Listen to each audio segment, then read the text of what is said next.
Kuna maendeleo makubwa katika mzozo unaoendelea katika mpaka wa Pakistan na Afghanistan, saa chache tu baada ya Pakistan kutangaza kusitisha mapigano kwa saa 48.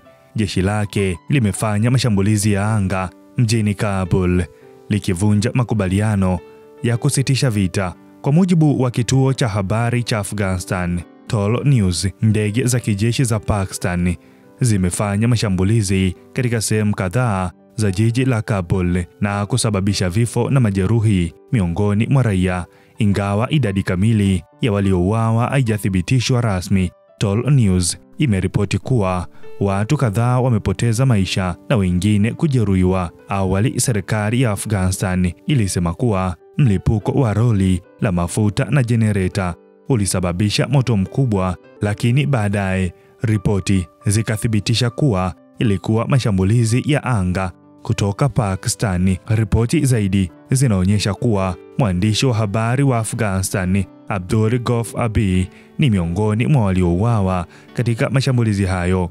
Kinachotia hofu zaidi ni kwamba shambulio hilo la anga la Pakistan limefanyika masaa machache tu baada ya wizara ya mambo ya nje ya nchi hiyo kutoa tangazo rasmi la kusitisha mapigano kwa saa 48 na Afghanistan, makubaliano yaliyolenga kupunguza vita vilivyodumu kwa wiki nzima kando ya mpaka wa Durand. Mapigano hayo yamekuwa yakiongezeka kwa kasi na kuifanya hali kati ya nchi hizo jirani kuwa hatarini kugeuka vita kamili. Kwa upande wa Taliban, viongozi wa serikali ya Afghanistan walisema mapema kwamba angalau raia 15 wa Afghanistan waliuawa baada ya wanajeshi wa Pakistan kulipua mabomu katika vijiji vya mpakani majira ya saa 10 alfajiri kwa saa za eneo hilo. Kufuatia mashambulizi hayo, serikali ya Taliban ilianzisha mashambulizi ya kulipiza kisasi katika baadhi ya maeneo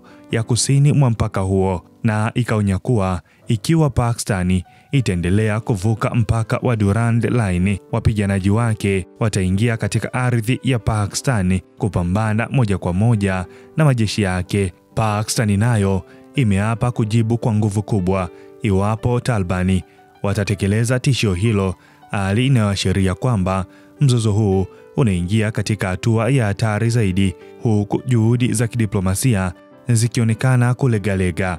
Hii ni BMTV Tanzania. Mimi ni Baraka Peter.